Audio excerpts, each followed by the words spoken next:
अस्सलाम वालेकुम वरहमतुल्लाहि वबरकातुहू। औज़ु बिल्लाहि मिनश शैतानिर रजीम। बिस्मिल्लाहिर रहमानिर रहीम।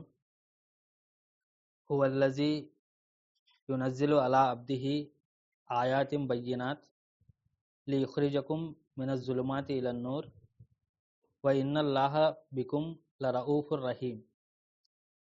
वमा लकुम अल्ला तुन्फ़िक़ू फ़ी सबीलिल्लाह वलिल्लाहि मीरासुस समावाति वल अर्ज़ ला यस्तवी मिनकुम मन अनफ़क़ मिन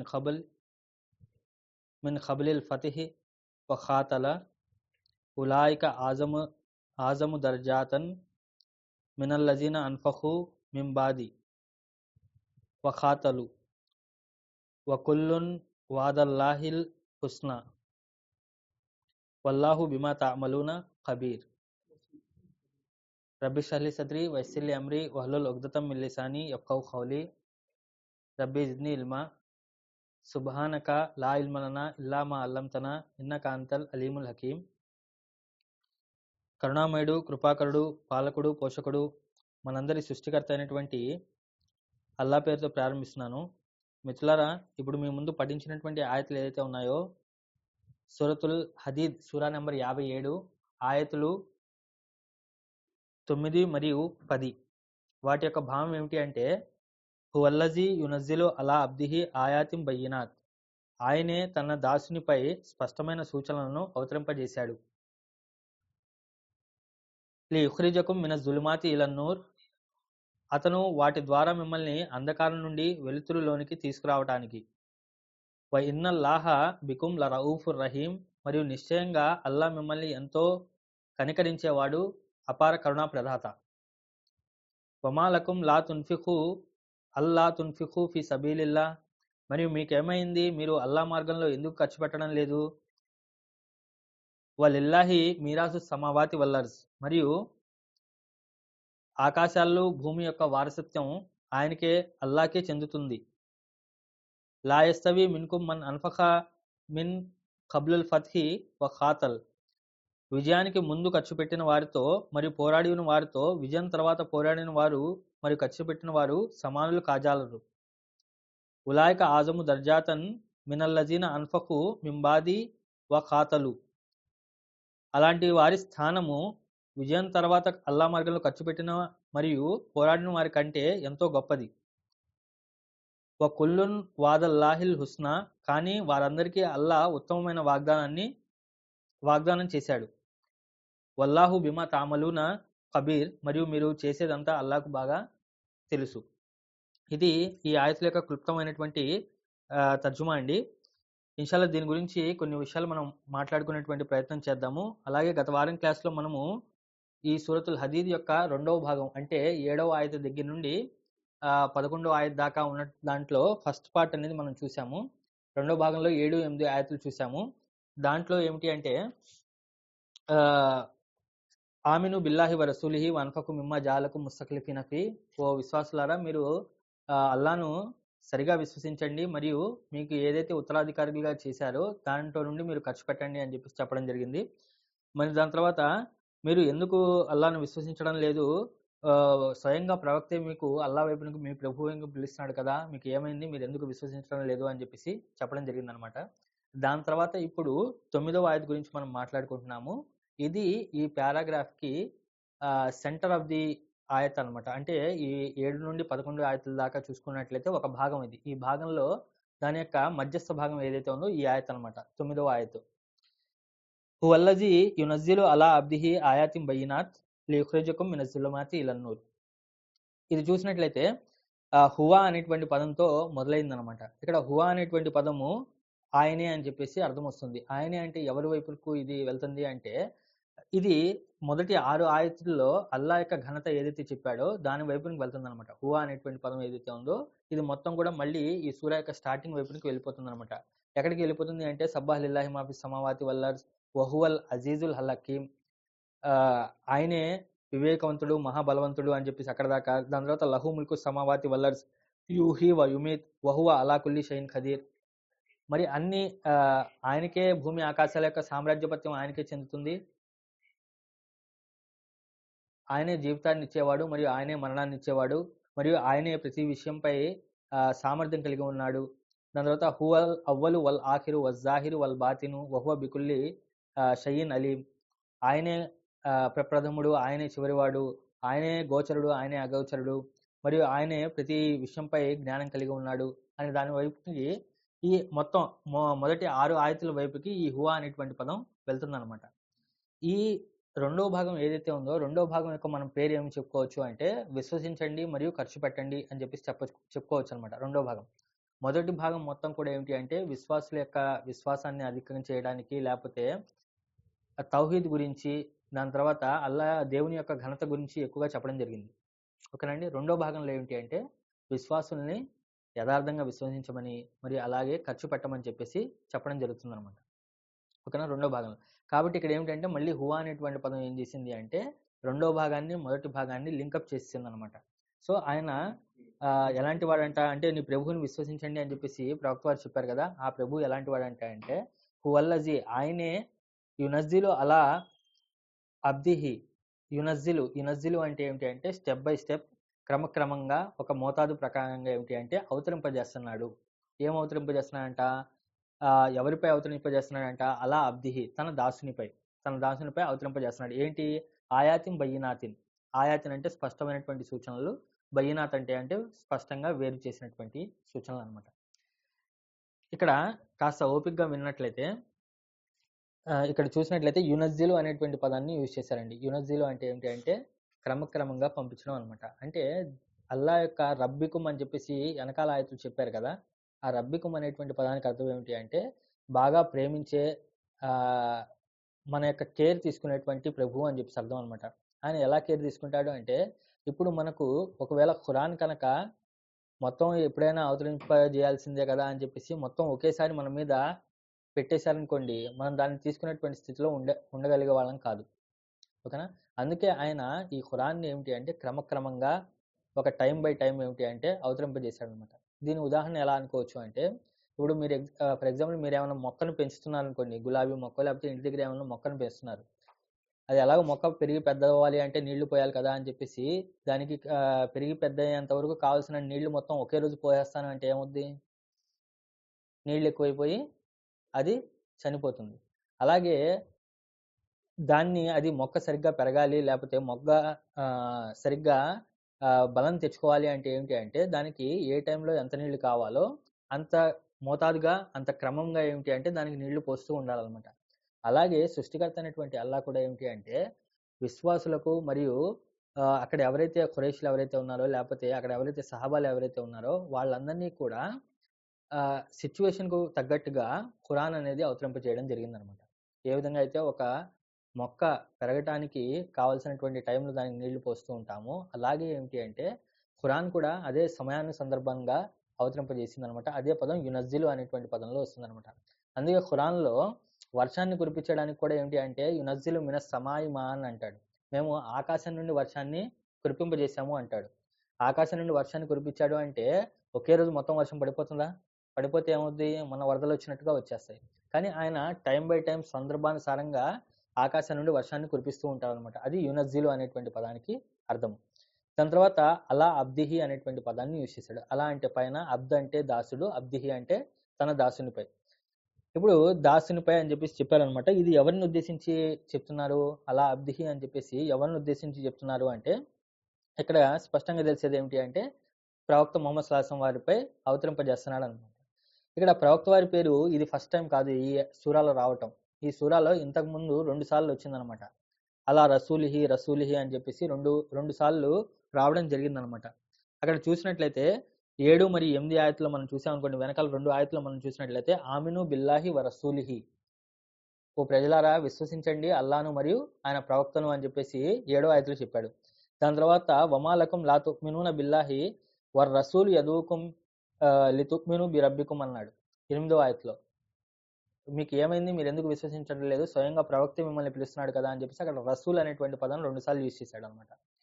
రసూల్ అనేటువంటి పదాన్ని ఎప్పుడైతే ఖురాన్లో అల్లా యూజ్ చేస్తూ ఉంటాడో అక్కడ ఆయన తెచ్చినటువంటి సందేశానికి సాదృశ్యం అనమాట. అంటే ప్రవక్తను విశ్వసించండి అంటే అక్కడ అర్థం ఏమిటి అంటే ఆయన తెచ్చినటువంటి సందేశాన్ని మీరు విశ్వసించండి అని అర్థం. ఓకేనా.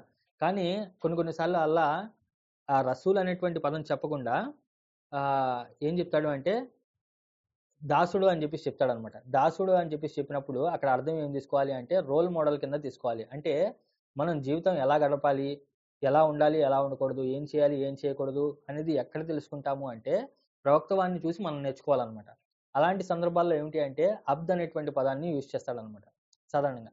ఇంకా అబ్ద్ అనేటువంటి పదం అల్లా ఎప్పుడు ఎక్కువగా యూజ్ చేస్తాడు అంటే ఎక్కడైతే ప్రేమగా మాట్లాడాలనుకున్నాడో, దగ్గరగా ఉన్నటువంటి రిలేషన్ మాట్లాడాలి అనుకున్నాడో, అప్పుడు ఏం చేస్తాడు అంటే అబ్ద్ అనేటువంటి పదాన్ని యూజ్ చేస్తాడనమాట. ఓకేనా? అంటే ఇంకో పదం ఏమిటి అంటే అబ్ద్ అనేటువంటి పదానికి దాసుడు అని అర్థం. అబ్ద్‌కి ఆపోజిట్ వర్డ్ ఏంటి? అబ్ద్‌కి వ్యతిరేక పదం ఏమిటి అంటే రబ్ అనేటువంటి పదం వస్తుందనమాట. రబ్ అంటే ప్రభు. దాసుడు, ప్రభువు. ఈ ఆయత్‌లో దాసుడిపై అవతరింపజేశాడు అని చెప్పేసి వచ్చింది. దీని వెనకాల ఆయత్‌లో ఏమిటి అంటే ఆమిను బిల్లాహి వర్ రసూలు యదువుకుం లితుమిను బిరబ్బికుం. మీ ప్రభువుని విశ్వసించండి అని చెప్పేసి ప్రవక్త చెప్తున్నాడు అని చెప్పేసి చెప్పారనమాట. ఓకేనా? అంటే ఇక్కడ వెనకాల ఆయత్‌లో రబ్ అనేటువంటి పదం వచ్చింది. దాని ఇమీడియట్ నెక్స్ట్ ఆయత్‌లో ఏమిటి అంటే అబ్ద్ అనేటువంటి పదాన్ని వచ్చిందనమాట. అంటే ఆ కనెక్షన్ అనేది చేయట్లే. ఇంకా ఏమిటి అంటే ఇది ప్రవక్తవాన్ని దగ్గర చేసి మాట్లాడుతున్నటువంటి విషయం అనమాట. ఇంకా నెక్స్ట్ ఆయత్‌లో ఇంకా కొంచెం ముందుకు వెళ్ళినప్పుడు ఏమిటి అంటే అల్లా డైరెక్ట్‌గా ప్రవక్త వారితో మాట్లాడతాననమాట. అలం తర అని చెప్పేసి అక్కడ తర్వాత మాట్లాడతాడనమాట. ఓకేనా? అంటే సూర వెళ్ళే కొద్దీ ఏమిటి అంటే ప్రవక్తవాన్ని దగ్గర చేస్తూ మాట్లాడుతూ ఉంటుందన్నమాట. ఇది ఒకటి. దాని తర్వాత అలా అబ్దిహి ఆయాతిం బయ్యినాతిన్. సో ఏం అవతరింపజేశాడంట తన దాసునిపై ఏం అవతరింపజేశాడు అంటే ఆయాతిన్. ఆయాతి అంటే విలువైనటువంటి వస్తువులు. ఆయాత్ అనేటువంటి పదానికి అర్థం ఏమిటి అంటే విలువైనటువంటి వస్తువులు అని చెప్పేసి అనమాట. ఆయాత్ అనేటువంటి పదం సాధారణంగా ఏమిటి అంటే ఇదివరకు అరబ్ కాలంలో ఎవరైనా సరే ఒక కార్వాన్ ఒక ప్రాంతం నుండి వేరే ప్రాంతానికి వెళ్తుంది అనుకోండి, వాళ్ళతో పాటు సామాగ్రి తీసుకువెళ్తూ ఉంటారు కదా. తీసుకువెళ్ళేటప్పుడు రాత్రి అయిపోయినప్పుడు ఏదో ఒక ప్రాంతంలో ఏం చేస్తారు, వాళ్ళు గుడారాలు వేసుకొని స్టే చేస్తారు. ఆ స్టే చేసినప్పుడు ఏం చేస్తారంటే రాత్రిపూట వాళ్ళు వండుకొని తినడానికి స్టవ్స్ అవన్నీ పెడతారు. దాని తర్వాత వాళ్ళు పశువులకి మేత ఏదైతే ఉందో ఆ మేత వేసి మొత్తం కూడా రాత్రి అక్కడ స్టే చేస్తారు. ఉదయం లేయంగానే ఏమవుతారు అంటే వాళ్ళందరూ కూడా కార్వాన్ ఏమవుతుంది, ఆ విలువైనటువంటి వస్తువులు ఏదైతే ఉన్నాయో వాటితో పాటు అవి తీసుకువెళ్ళిపోతారు. ఏదైతే ఏదైతే ఉన్నాయో వేస్ట్ అన్ని కూడా అక్కడే ఆ ఎడారిలోనే పడేసి ముందుకు వెళ్ళిపోతారనమాట. దాన్ని చూసి అప్పుడు ఉన్నటువంటి వాళ్ళు ఏం చెప్పేవాళ్ళు అంటే ఖరజల్ ఖౌము బి ఆయతిహిం అంటారు. అంటే ఏమిటంటే ఒక జాతి వారు ఇక్కడ నుండి వెళ్ళిపోయారు తమతో పాటు విలువైనటువంటి వస్తువులను తీసుకొని అని. ఓకేనా? విలువైనటువంటి వస్తువులను తీసుకొని ఒక బిడారం వాళ్ళు ఇక్కడ నుండి వెళ్ళిపోయారు అంటారనమాట. ఇప్పుడు వాళ్ళతో పాటు ఏం తీసుకెళ్తారు? విలువైనటువంటి వస్తువులు తీసుకెళ్తారా, వేస్ట్ వస్తువులు తీసుకెళ్తారా? విలువైనటువంటి వస్తువులు తీసుకెళ్తారు. ఇప్పుడు ఆ విలువైనటువంటి వస్తువులు ఎడారిలో తీసుకెళ్తున్నప్పుడు అక్కడ ఒకవేళ వేరే వ్యక్తి ఎవరైనా వచ్చారనుకోండి, వేరే వ్యక్తి వచ్చినప్పుడు ఆ కార్వాను ఆ బిడారం ఎటు వెళ్తుందో తెలుస్తుంది అనమాట. ఎలాగా అంటే వాళ్ళు వెళ్ళేటువంటి ఫుట్ స్టెప్స్ ఉంటాయి కదా, వెళ్ళేటప్పుడు పాదాలు వాళ్ళ జంతువుల యొక్క కానివ్వండి లేకపోతే మనుషుల యొక్క ఫుట్ ప్రింట్స్ ఉంటాయి చూసారా, ఆ ఫుట్ ప్రింట్స్ ని చూసి వాళ్ళు ఏ డైరెక్షన్ లో వెళ్ళారో కూడా చెప్పొచ్చు అనమాట. వాళ్ళు ఏ దారిలో వెళ్ళారు అని కూడా చెప్పొచ్చు అనమాట. దాన్ని బట్టి ఆయత్ అనేటువంటి పదానికి ఇంకో అర్థం ఏమొస్తుంది అంటే దారి, దిక్కు, మార్గము అని చెప్పేసి కూడా వస్తుంది అనమాట. ఆయత్ అనేటువంటి పదానికి మొదటి అర్థం ఏమిటి అంటే విలువైనటువంటిది అని అర్థము. రెండవది ఏమిటి అంటే మార్గము, దిక్కు అని చెప్పేసి అర్థం అనమాట. అంటే సృష్టికర్త అనేటువంటి అల్లా తన దాసునిపై స్పష్టమైనటువంటి మార్గాలను, స్పష్టమైనటువంటి విలువైనటువంటి విషయాలను అవతరింపజేస్తున్నాడు అంటున్నాడు అనమాట. ఎందుకు అవతరింపజేస్తున్నాడు అంటే లితుఖ్రిజకుం మిన జులుమాతి ఇలల్ నూర్. ఎందుకు అంటే మిమ్మల్ని అందరినీ కూడా తీయాలని చెప్పేసి, మిమ్మల్ని అందరినీ కూడా బయటకు తీయాలని చెప్పి. ఖరజ అంటే ఏమిటంటే బయటకు తీయటం, లాగటం అని అర్థం అనమాట. ఇప్పుడు బయట నేను లోపల ఉన్నాను, రూమ్ లోపల ఉన్నాను, ఎవరైనా బయట లాక్కుపోయారనుకోండి, అలాంటి దాన్ని ఏమంటారంటే ఖరజా అని చెప్పి చెప్తారనమాట. ఓకేనా? ఇది. సో ఖరజా అంటే ఏమిటంటే బయటికి లాగటం అనమాట. సో ఎక్కడి నుండి లాగుతాడంట జులుమాతి ఇలా నూర్. జులుమాత్ అంటే ఏమిటి అంటే అంధకారము. జులుం అంటే ఏమిటంటే అంధకారం. జొయ్ లామ్ మీమ్ అనేటువంటి పదానికి అర్థం ఏమిటి అంటే చీకటి, అంధకారము అని ఒక మీనింగ్ అనమాట. ఇంకా జులుం అనేటువంటి పదానికి ఇంకా అర్థాలు ఏమిటి అంటే ఏదైనా ఒక వస్తువుని తన యొక్క స్థానం నుండి తన యొక్క సరైనటువంటి స్థానంలో కాకుండా వేరే చోట పెట్టడాన్ని ఏమంటారంటే జులుం అని చెప్పి చెప్తారనమాట.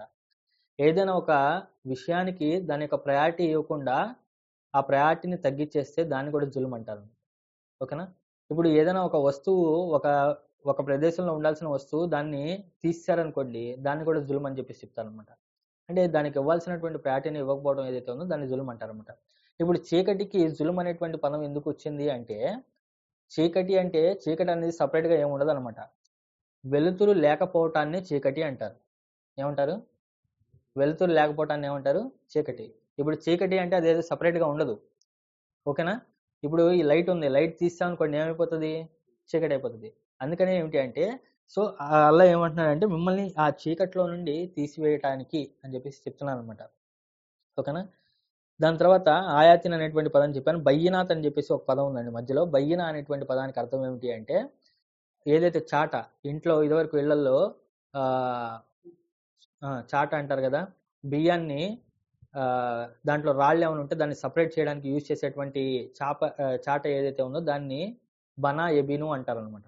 అంటే దాంట్లో ఏమిటంటే దాంట్లో రాళ్ళు, బియ్యము వేరు వేరు సెపరేట్ అయిపోతాయి కాబట్టి అలాంటి దాన్ని భయం అంటారు. ఇప్పుడు అల్లా పంపించేటువంటి సూచనలు, అల్లా పంపించేటువంటి మార్గము, అల్లా పంపించేటువంటి విలువైనటువంటి వస్తువులు ఎలా ఉంటాయి అంటే అవన్నీ కూడా సెపరేట్ చేసేస్తా ఉంటాయన్నమాట. మంచిని, చెడుని, గొప్ప విషయాలని, చెడ్డ విషయాలని వేరు చేసేస్తూ ఉంటారనమాట.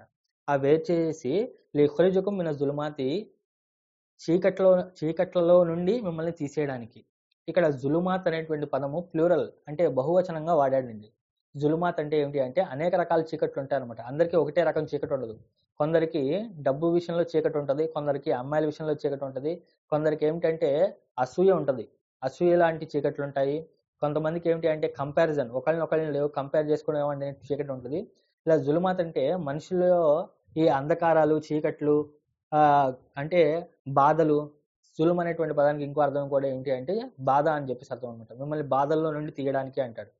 ఓకేనా? ఇక్కడ జులుమాత్ అంటే ఇక్కడ ప్లూరల్ బహువచనంగా వాడాడండి. బహువచనంగా వాడినప్పుడు ఏంటి అంటే అనేక రకాల చీకట్లు ఉండొచ్చు. 1, 2 కాదు, చాలా రకాలుగా ఎవరికి తగ్గట్టుగా వాటిని నుండి అలా తీసుకెళ్ళి ఎటువైపు తీసుకెళ్లాలంట? ఇలా నూర్. ఇలా అంటే వైపునకు, నూర్ అంటే ఏమిటి అంటే వెలుతురు. వెలుతురు వైపున తీసుకెళ్తాడు. ఇక్కడ వెలుతురు మళ్ళీ సింగులర్ వాడాడు. ఇలా నూర్ అంటే చీకట్లలో నుండి వెలుతురు వైపునకు అన్నాడు. అంటే సింగులర్ అంటే ఒకసారి వెలుతురు వచ్చింది అంటే అది సింగిల్గా ఉంటుంది అనమాట. దాంట్లో ఇంకా ప్లూరల్ ఏముండదు. అనేక రకాల వెలుతురులు, అనేక రకాలైనటువంటి పరిష్కారాలు ఉండవు. ఒకటే ఒక పరిష్కారం వైపునకు తీసుకువెళ్తున్నాను అనమాట. అనేక రకాలైనటువంటి చీకట్లో నుండి ఒకే ఒక విధమైనటువంటి వెలుతురు వైపునకు తీసుకెళ్తున్నాను అనమాట. వా ఇన్నల్లాహ బికుం లా రౌఫుర్ రహీం. మరి ఇదంతా కూడా ఎందుకు చేస్తున్నాడు అల్లా? ఎందుకు అవతరింపజేస్తున్నాడు? ఎందుకు స్పష్టమైనటువంటి సూచనలు, విలువైనటువంటి సూచనలు ఎందుకు అవతరింపజేస్తున్నాడు అంటే చీకట్లలో నుండి వెలుతురు వైపుకి తీసుకువెళ్ళడానికి ఒక రీజన్ చెప్పాడు. దాని తర్వాత మళ్ళీ ఇంకో రీజన్ ఏం చెప్తున్నాడు అంటే ఇదంతా కూడా ఎందుకు అల్లా చేస్తున్నాడు అంటే వా ఇన్నల్లాహ లరౌఫుం బికుం లరౌఫున్ రహీం. మరి ఇదంతా కూడా ఎందుకు చేస్తున్నాడు అంటే అల్లా మీ పట్ల రౌఫ్ అయి ఉన్నాడు మరియు రహీం అయి ఉన్నాడు అని చెప్పి చెప్తున్నాడు అనమాట.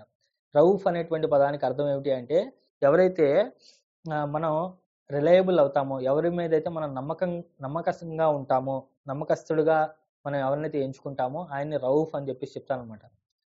ఇదేమిటి అంటే మనం ఎవరి మీద అయితే బాగా ఎక్కువగా నమ్ముతామో, అంటే ఆయన మనకు తప్పనిసరిగా మంచి చేస్తాడని గట్టిగా దృఢంగా ఎవరినైతే నమ్ముతామో, ఎవరిదైతే బాగా నమ్మకస్తుడు ఎవరైతే ఉన్నాడో ఆయన రౌఫ్ అంటారు. రహీం అంటే ఏమిటి అంటే అమితంగా కరుణించేవాడు అని అర్థం అనమాట.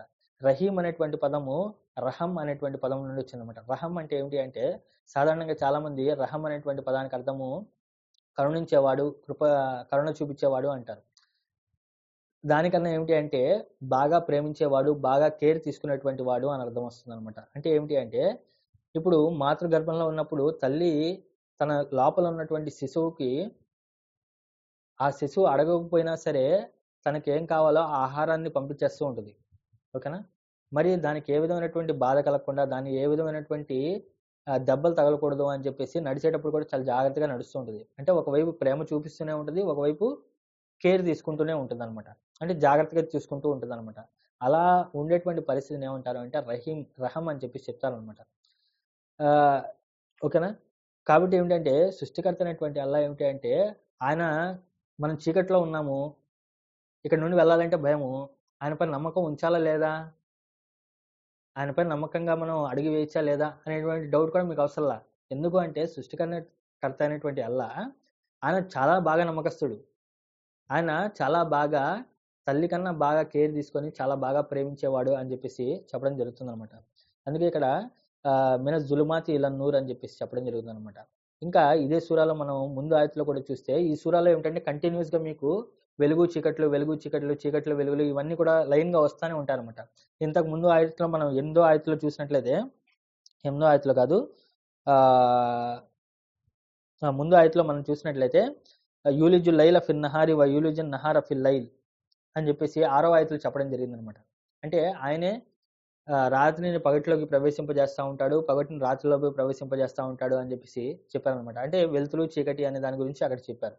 దాని తర్వాత ఇక్కడ ఈ ఆయతలో కూడా ఏమిటంటే మినస్ జులమాతి ఇళ్ళ నూరు అని చెప్పి చెప్పాడు. దాని తర్వాత నెక్స్ట్ ముందు వచ్చేటువంటి ఆయతలో కూడా ఏమిటంటే అక్కడ కూడా మళ్ళీ పరలోకంలో విశ్వాసులు మరియు అవిశ్వాసులు ఎవరైతే ఉన్నారో వాళ్ళ దగ్గర ఉండేటువంటి వెలుతురు మరియు వాళ్ళు కొంతమంది ఉండేటువంటి చీకటి గురించి అక్కడ కూడా చెప్పడం జరుగుతుంది అనమాట. కాబట్టి ఇది ఈ ఆయత యొక్క మీనింగ్ అండి, 9వ ఆయత. 10వ ఆయత చూసినట్లయితే ఓకేనండి, అర్థమవుతుందా? ఫాస్ట్ అయిపోతుందా?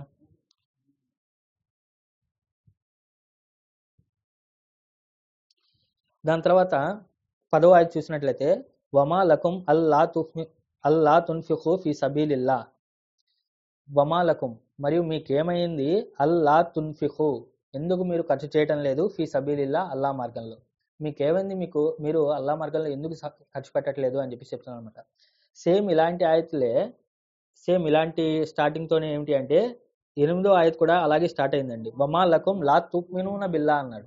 అక్కడ ఏమన్నారు, వమా లకుం లా తుమినూన బిల్లా, మీకేమైంది, మీరు ఎందుకు విశ్వసించడం లేదు అన్నారు. ఇక్కడ చూస్తే 10వ ఆయతలో చూస్తే వమా లకుం లా అల్లా తున్ఫికు, అల్లా అనేటువంటిది ఎక్స్ట్రా యాడ్ అయింది అనమాట. అన్ లా తున్ఫికు ఫీ సబీలిల్లా అని చెప్పేసి యాడ్ అయింది అనమాట.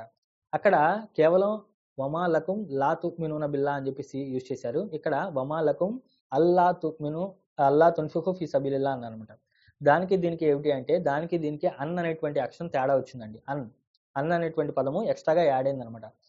అన్ అనేటువంటి పదం ఎక్స్ట్రాగా యాడ్ అవటం వల్ల ఏమేం జరిగింది అంటే అది ఫ్యూచర్ టెన్స్కి తీసుకెళ్ళింది అనమాట.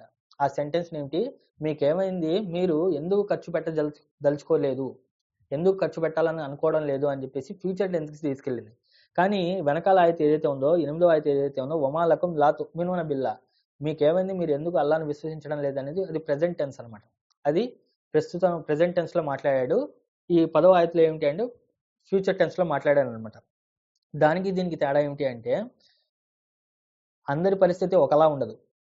ఖర్చు పెట్టాలనేటువంటి సందర్భంలో, అంటే డబ్బులు ఖర్చు పెట్టాలనేటువంటి సందర్భంలో ఏమిటంటే అందరి పరిస్థితి ఒకలా ఉండదు. కొంతమందికి ఈ రోజు డబ్బులు ఉండొచ్చు, కొంతమందికి ఈ రోజు డబ్బులు లేకపోయినా సరే కొన్ని రోజుల తర్వాత డబ్బులు రావచ్చు. అది ఫ్యూచర్లో కూడా జరగవచ్చు, అప్పుడు వాళ్ళు ఖర్చు పెట్టచ్చు. కానీ విశ్వాసం అనేది అలా ఉండదండి. ఈ రోజు లేదు రేపు వస్తుంది, రేపు లేదు ఎల్లుండి తెచ్చుకుంటాను అలాంటి కాదు. అది ఏ పూటకు ఆ పూట మనం చెక్ చేసుకుంటూ ఉండాలి. కాబట్టి అక్కడ ప్రెజెంట్ టెన్స్లో మాట్లాడాడు, వమా లకుం లా తుమినూన బిల్లా, మీకేమైంది, మీరు ఎందుకు అల్లాను విశ్వసించడం లేదు ఈ క్షణంలో అని చెప్పేసి అక్కడ అలా మాట్లాడాడు. ఇక్కడ ఏమిటంటే మీరు ఎందుకు ఖర్చు దలుచుకోవడం లేదు అని చెప్పేసి ఫ్యూచర్ టెన్స్లో మాట్లాడండి. అలా ఎలా తెలుస్తుంది అంటే అన్ అనేటువంటి పదము ఎక్స్ట్రాగా యాడ్ అవటం వల్ల, అన్ ప్లస్ లా అది యాడ్ అవటం వల్ల ఏమవుతుంది అంటే ఫ్యూచర్కి తీసుకెళ్ళింది అనమాట. మీకేమైంది, మీరు ఎందుకు అల్లా మార్గంలో ఖర్చు పెట్టదలుచుకోవట్లేదు. ఫీ సబీలిల్లా వలిల్లాహి మీరాసు సమావాతి వల్లర్స్, మరియు అల్లాకే చెందుతుంది మీరాస్. మీరాస్ అంటే ఏమిటి అంటే విరాసత్ అని చెప్పేసి చెప్తాం కదా, అంటే మనిషి చనిపోయిన తర్వాత విడిచిపెట్టి వెళ్ళిపోయేటువంటి ఏదైతే ఉందో దాన్ని విరాసత్ అని చెప్పేసి చెప్తానమాట. అంటే ఇప్పుడు నేను చనిపోతే నేను విడిచి ఏదైతే వెళ్ళిపోతానో ఆ మొత్తం కూడా విరాసత్ కింద వెళ్ళిపోతుంది అనమాట. అలాగే ఈ సూరా స్టార్టింగ్ లో ఏమన్నాడంటే హువల్ అవ్వలు వల్ ఆఖిరు వజ్జాహిరు వల్ బాతిను అన్నాడు. అంటే ఆయనే మొదటివాడు, ఆయనే చివరివాడు అన్నాడు అనమాట. ఇప్పుడు మనం ఎంత ఆస్తి సంపాదించినా, ఎంత మనుషులందరూ కూడా ఐకమత్యంగా కలిసికట్టుగా ఎంత సంపాదించినా సరే అదంతా కూడా ఏమైనా తీసుకెళ్తారా అండి? తీసుకెళ్లేరు. వాటన్నిటిని విడిచిపెట్టి చివరి వారసుడు ఎవరవుతారు, చివరి వారసుడు ఎవరవుతారు, అదంతా కూడా విడిచిపెట్టి ఎవరి కోసం విడిచిపెట్టి వెళ్ళిపోతాము అంటే అల్లా కోసం విడిచిపెట్టి వెళ్ళిపోతామండి. మనతో పాటు ఏమీ తీసుకెళ్ళలేము. మన తర్వాత మన పిల్లలకి ఇచ్చినా సరే, మన పిల్లలు మన తర్వాత వాళ్ళకి ఇచ్చినా సరే చివరిగా అదంతా మిగిలిపోయేది ఎవరికి అంటే కేవలం అల్లాకే మిగిలిపోతుంది అనమాట. వలిల్లాహి మీరాసు సమావాతి వల్లర్స్, ఈ భూమి ఆకాశాల మొత్తం వారసత్వం ఎవరికంటే కేవలం అల్లాకే చెందుతుంది అని చెప్పేసి చెప్తాను అనమాట. ఓకేనా? మీకేమైంది, మీరు శాశ్వతం అని చెప్పేసి అనుకుంటున్నారా, లేకపోతే మీతో పాటు మీరు తీసుకెళ్తాం అనుకుంటున్నారా, లేకపోతే మీరు ఎందుకు లోభత్వం వహిస్తున్నారు? ఈ భూమి ఆకాశాల వారసత్వం మొత్తం కూడా అల్లాకే చెందుతుంది కదా అని చెప్పి చెప్తున్నాను అనమాట. ఇది చెప్పిన తర్వాత లా యస్తవి మిన్కుం మన్ అన్ఫక మిన్ కబులుల్ ఫత్హి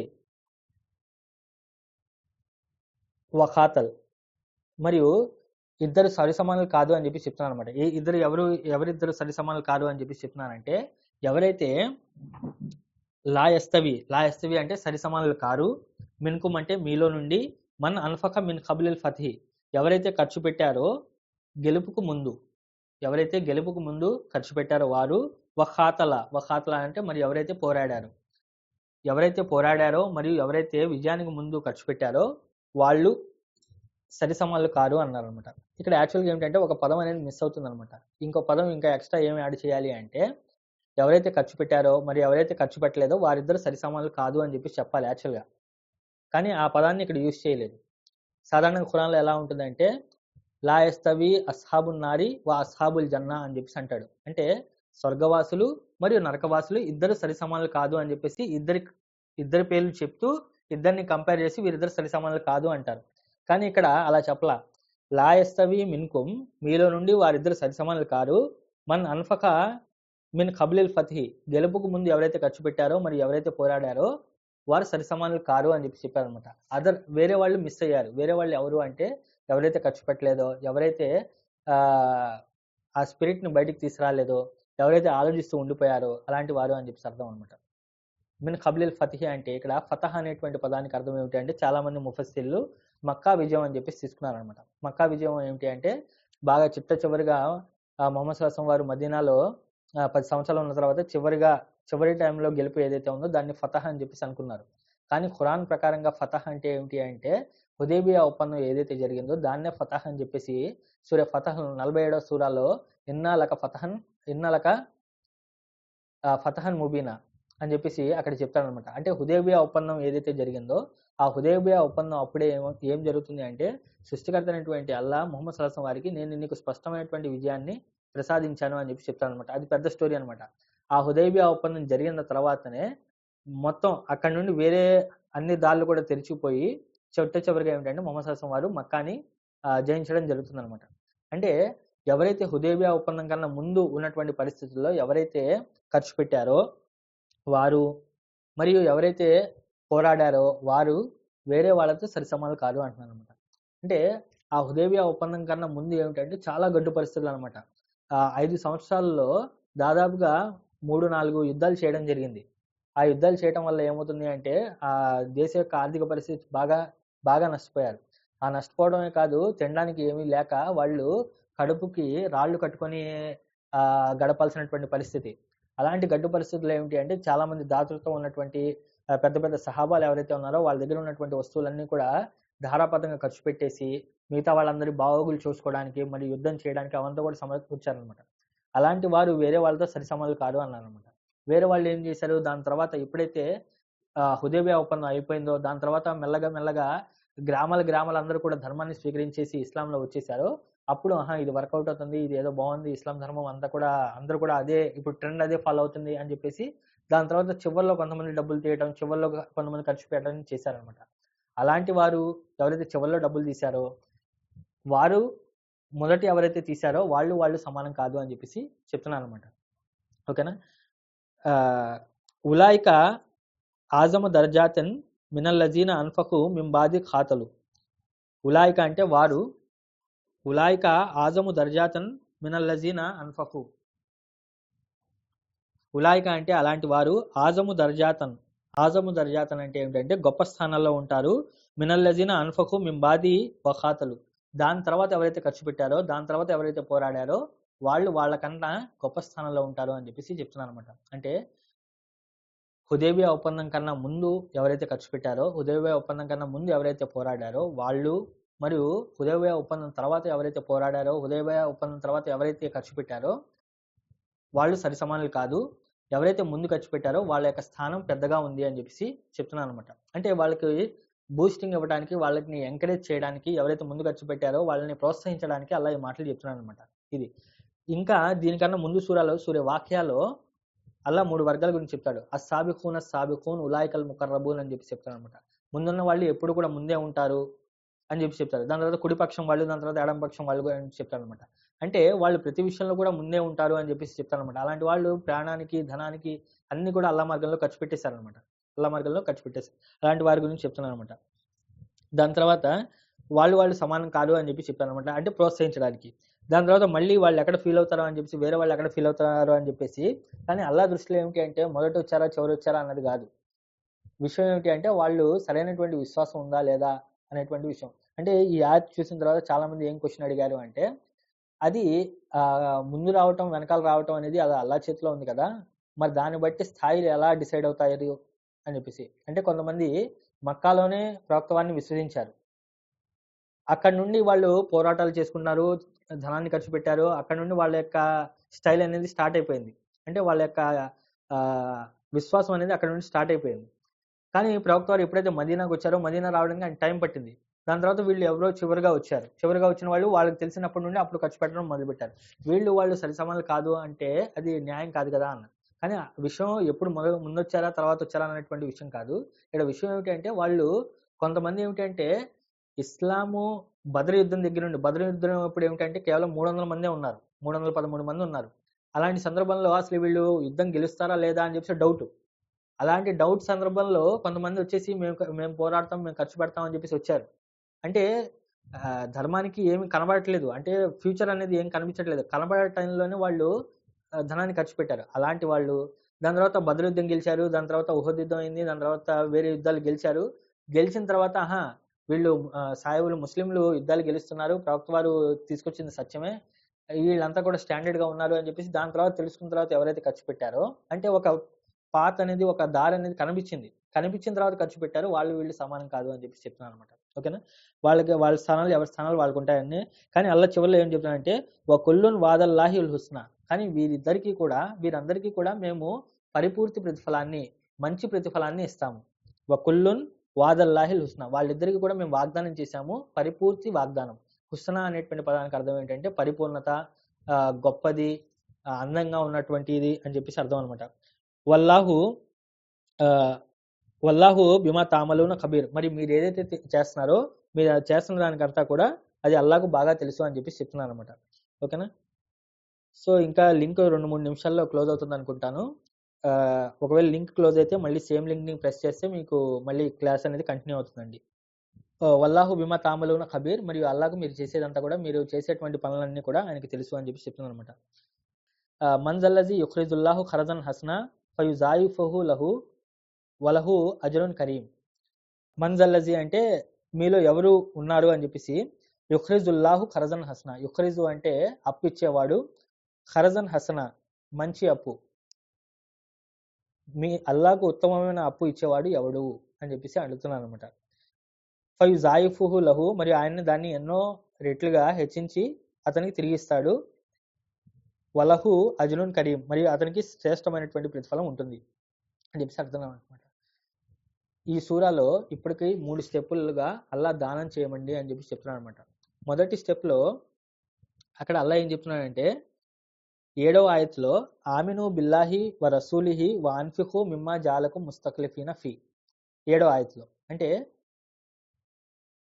మీరు అల్లాను విశ్వసించండి, ఆయన ప్రవక్తను విశ్వసించండి, మరియు మీరు దేనికైతే ఉత్తరాధికారులుగా ఉన్నారో దాంట్లో నుండి ఖర్చు పెట్టండి అని 7వ ఆయత్లో చెప్పాడు.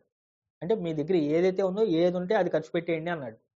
దాని తర్వాత 10వ ఆయత్లో ఏమన్నాడు అంటే, మీకేమైంది, మీరు అల్లా మార్గంలో ఎందుకు ఖర్చు పెట్టడం లేదు, మీతో ఉన్నటువంటి డబ్బులు, మీతో ఉన్నటువంటి ధనరాశి మీరు శాశ్వతంగా ఉంటాయనుకుంటున్నారా, మీరంతా కూడా చనిపోతారు, దాని విరాసత్ అంతా కూడా అల్లాకే చెందుతుంది అని చెప్పేసి అక్కడ 2వ స్టైల్లో చెప్పాడు అనమాట. ఒమాలకుం లా తున్ఫిఖూన అల్లా తున్ఫిఖూన ఫీ సబీలిల్లా అన్నాడు. ఓకేనా, 2వది. ఇంకా 3వ స్టెప్కి ఇంకా ఫైనల్గా ఏమంటున్నాడంటే మంజల్లజీ యుఖ్రిజుల్లాహు ఖరజన్ హసనా, మీలో ఎవరు అల్లాహకు అప్పిచ్చేవాడు ఎవడున్నాడు అని చెప్పేసి అంటున్నాడు అనమాట. అంటే సాధారణంగా ఏమిటి అంటే, ఇప్పుడు మన ఫ్రెండ్స్లో కానీ లేకపోతే ఎవరితో మాట్లాడాలనుకోండి, అరే ఒక 100 రూపాయలు ఉంటే ఎవరా, లేకపోతే ఒక 1000 రూపాయలు ఉంటే ఎవరా అంటారు. బాగా ఆడితే అరే ఏంట్రా నాకు కూడా ఇవ్వవారా నువ్వు అని చెప్పేసి అంటాం.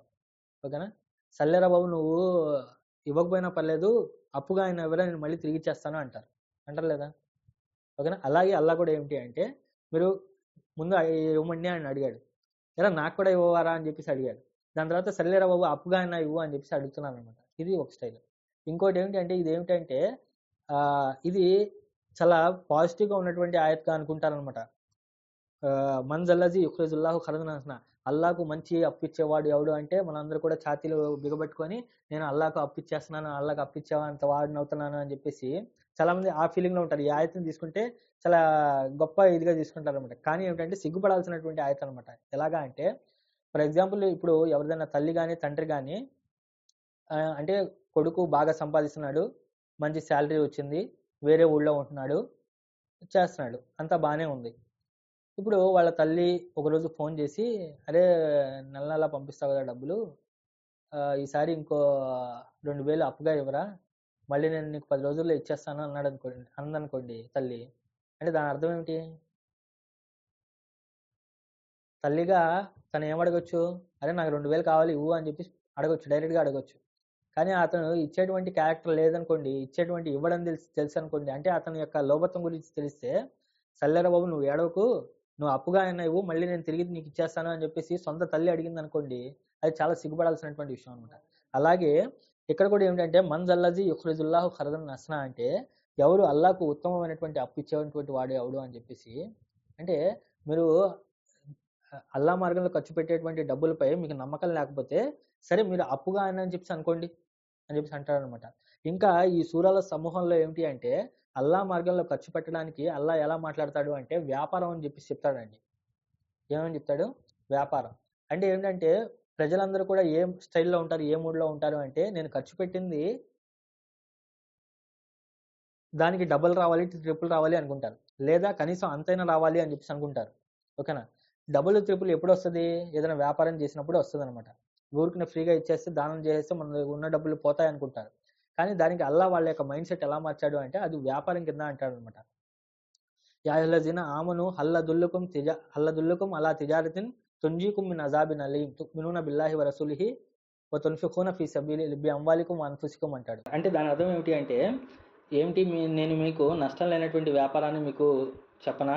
అది ఏమిటి అంటే అల్లాను విశ్వసించాలి, ఆయన ప్రవక్తను విశ్వసించాలి, మరియు ఆయన మార్గంలో మీ యొక్క ధనాన్ని, మానాన్ని, ప్రాణాన్ని ఖర్చు పెట్టాలి అని చెప్పేసి అంటాడు అనమాట. అది నష్టం లేని వ్యాపారం అని చెప్తాడు అనమాట. అలాగే ప్రతి దాంట్లో కూడా ఇన్నల్లాహ్ హస్తరా మినల్ ముమినీన లహుం అన్ఫుసికుం బి అన్న లకుం జన్న అంటాడు. మేము విశ్వాసుల యొక్క ప్రాణాన్ని, వారి ధనాన్ని కొనేశాను నేను అంటాడు. దేనికి బదులుగా? స్వర్గానికి బదులుగా నేను కొనేశాను అంటాడు అనమాట. అంటే అక్కడ ప్రజల్ని మోటివేట్ చేయడానికి, వాళ్ళని ప్రోత్సహించడానికి ఏమిటి అంటే ఈ అల్లా మార్గంలో బయలుదేరాలి, లేకపోతే అల్లా మార్గంలో ఖర్చు పెట్టాలి, ఈ అన్నిటువంటి విషయాన్ని ఏం చేశాడంటే అల్లా దాన్ని వ్యాపారంతో పోల్చాడు అనమాట. వ్యాపారం కింద కన్వర్ట్ చేశాడు. వ్యాపారంలో ఏమవుతుంది అంటే మనం ఎంతైతే పెడతామో దానికి రెట్టింపు ప్రతిఫలం, దానికి డబుల్ ట్రిపుల్ అనేది వస్తుంది అనమాట. ఓకేనా? ఒకవేళ అది వ్యాపారం అనేది కూడా కాకపోయినా సరే కనీసం అప్పుగా అన్న ఇచ్చామనుకోండి, అప్పుగా అన్న ఇస్తే ఏమవుతుంది అంటే మనం ఎంతైతే ఇస్తామో అంతైనా తిరిగి వస్తుంది అనేటువంటి ఆశ ఉంటుంది అనమాట. అంటే ఎవరైతే ఖర్చు పెట్టడానికి లోభత్వం వహిస్తారో, ఎవరైతే మునాఫిక్లు ఎవరైతే ఉన్నారో, కపటలుగా ఎవరైతే ప్రవర్తిస్తున్నారో వాళ్ళందరికీ ఏంటంటే సరేరా బాబు మీరు వ్యాపారం చేయకపోయినా పర్లేదు, కనీసం అప్పుగా అయినా ఇవ్వండి, ఆ అప్పుకి నేను ఫయుజాయిఫహు లహు, నేను దాన్ని అనేక రెట్లు పెంచిస్తాను అన్నాడు అనమాట. ఇక్కడ జాయిఫు లహు అన్నాడు కానీ ఎంత జాయిఫ్ అని చెప్పి చెప్పలేదు, ఎంత అధికం చేస్తానని చెప్పి చెప్పలేదు. కొన్ని చోట్ల నేను దాన్ని 7 రెట్లు చేస్తాను, లేకపోతే 100 రెట్లు చేస్తాను, లేకపోతే 70 రెట్లు చేస్తానని చెప్పేసి కొన్ని కౌంట్ ఉంటుంది. కానీ ఇక్కడ ఎంత మల్టిప్లై చేస్తాననేది చెప్పలేదు అనమాట. అది అనంతంగా చేస్తాడు అని చెప్పేసి చెప్తున్నాను అనమాట. వలహు అజ్రున్ కరీం, మరియు వారికి గౌరవప్రదమైనటువంటి ప్రతిఫలం ఉంటుంది. కరీం అనేటువంటి పదానికి అర్థం ఏమిటి అంటే ఏదైతే నెక్లెస్ ఏదైతే ఉందో ఆ నెక్లెస్ని అంటే బాగా అందరికీ కనబడేటువంటిది, లేకపోతే తన గౌరవప్రదమైనటువంటిది అని అర్థం అనమాట. ఓకేనా? వలహం అజరున్ కరీం అంటే ఏమిటంటే అలాంటి వారికి గొప్ప ప్రతిఫలం ఉంటుంది అని చెప్పేసి చెప్పడం జరుగుతుంది అనమాట. ఇది 7 నుండి 11 ఆయతుల దాకా ఏదైతే ఉందో వీటన్నిటి ఆయతుల యొక్క వివరణ అనమాట. దీంట్లో ఏమిటి అంటే మనం క్లుప్తంగా చూసినట్లయితే 7వ ఆయతులో అల్లాను విశ్వసించండి మరియు ప్రవక్తను విశ్వసించండి మరియు ఖర్చు పెట్టండి, మీరు అల్లా మీరు ఇది ఏదైతే ఉత్తరాధికారులుగా చేశాడో దాంట్లో నుండి ఖర్చు పెట్టండి అని చెప్పి చెప్తాను అనమాట. అలాంటి వారికి గొప్ప ప్రతిఫలం ఉంటుంది అని కూడా చెప్పాడు 7వ ఆయతులో. 7వ ఆయతుల చివరిలో ఏమన్నాడంటే వలహుం అజ్రున్ కబీర్ అన్నాడు, అలాంటి వారికి గొప్ప ప్రతిఫలం ఉంది అన్నాడు. చివరి ఆయతులో ఏమన్నాడు అంటే వలహుం అజ్రున్ కరీం అన్నాడు, అంటే వాళ్ళకి గౌరవప్రదమైనటువంటి శ్రేష్టమైనటువంటి ప్రతిఫలం ఉంది అన్నాడు అనమాట. దాని తర్వాత 8వ ఆయతులో ఏమన్నాడంటే మీకేమైంది, మీరు ఎందుకు అల్లాను విశ్వసించడం లేదు అన్నాడు. మీరు స్వయంగా ప్రవక్తే మీకు అల్లా వైపుని పిలుస్తున్నాడు అన్నాడు. దాని తర్వాత 9వ ఆయతులో చూసినట్లయితే మిమ్మల్ని అంధకారంలో నుండి చీకట్ల నుండి వెలుతురు వైపు తీసుకురావడానికి అల్లా తన దాసునిపై స్పష్టమైనటువంటి ఆయతులను అవతరింపజేశాడు అన్నాడు. ఓకేనా.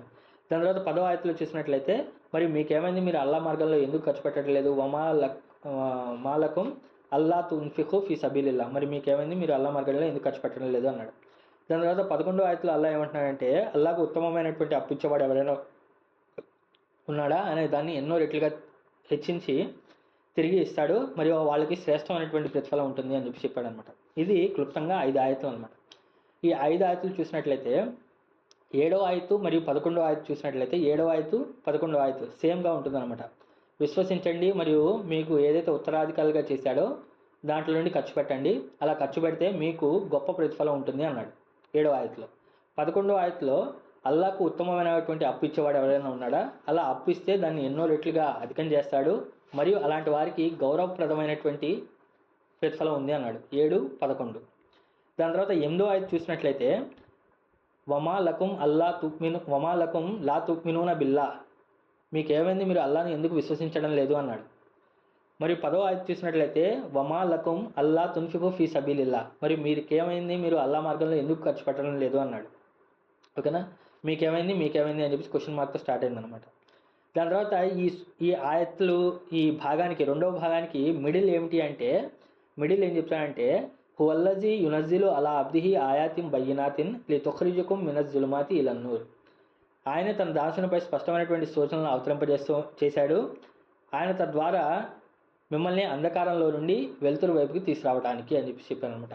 అంటే ఖర్చు పెట్టండి, విశ్వసించండి, వీటన్నిటికీ సెంటర్ మధ్యలో ఉన్నటువంటి విషయం ఏమిటి అంటే, అల్లా తన దాసునిపై స్పష్టమైనటువంటి ఆయతులను సూచనలను అవతరింపజేస్తూ ఉంటాడు అని చెప్పేసి చెప్పడం జరుగుతుంది అనమాట. ఈ విధంగా ఈ భాగం ఏదైతే ఉందో 7 నుండి 11 ఆయతులు ఏదైతే ఉన్నాయో ఈ విధంగా కూర్పుందనమాట. మీరు చూసినట్లయితే ఇక్కడ ఎల్లో కలర్లో మీకు కనిపిస్తున్నటువంటి ఎల్లో కలర్లో 7 మరియు 11 2 బాక్సులు ఉన్నాయి కదా, ఈ 7 మరియు 11 ఒకదాంతో ఒకటి మ్యాచ్ అవుతూ ఉంటాయి. దాని తర్వాత గ్రీన్ కలర్లో 8 మరియు 10 ఆయతులు ఏదైతే ఉన్నాయో ఈ 2 మ్యాచ్ అవుతూ ఉంటాయి.